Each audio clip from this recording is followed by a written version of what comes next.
paano nga ba mag-download ng installer or driver ng printer.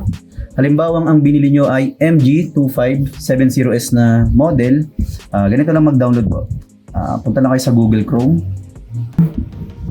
Punta kayo sa search bar. Just type yung model ng printer natin, which is MG2570S. MG2570S.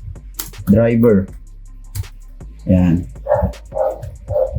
So, lalabas dyan. Ito ang piliin nyo, yung MG2570S MP Drivers version 1.04 Windows. So, yan. Canon Philippines siya. Click nyo yan.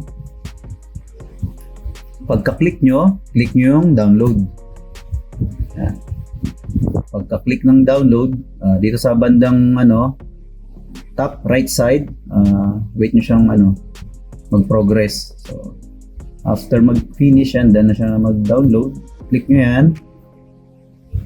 So, lalabas yung ganitong pop-up, nagpa-pop up na window. So, ayan. Lumabas yung welcome niya. Then, next nyo lang yan. Next.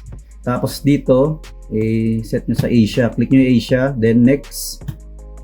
Tapos, yes.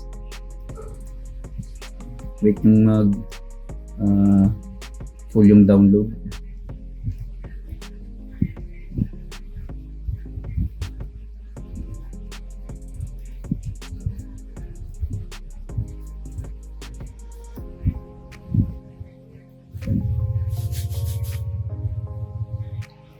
So, pag lumabas na tong connect cable, doon yung i-connect yung USB cable natin. Please note lang, huwag nyo munang i-connect yung printer sa computer hanggang hindi nyo pa na-complete yung download. Kagaya nito, kailangan antayin nyo yung lumabas tong connect cable pag sinabi na ng driver. So, ayan. Dahil lumabas na siya, pwede natin siyang i-connect.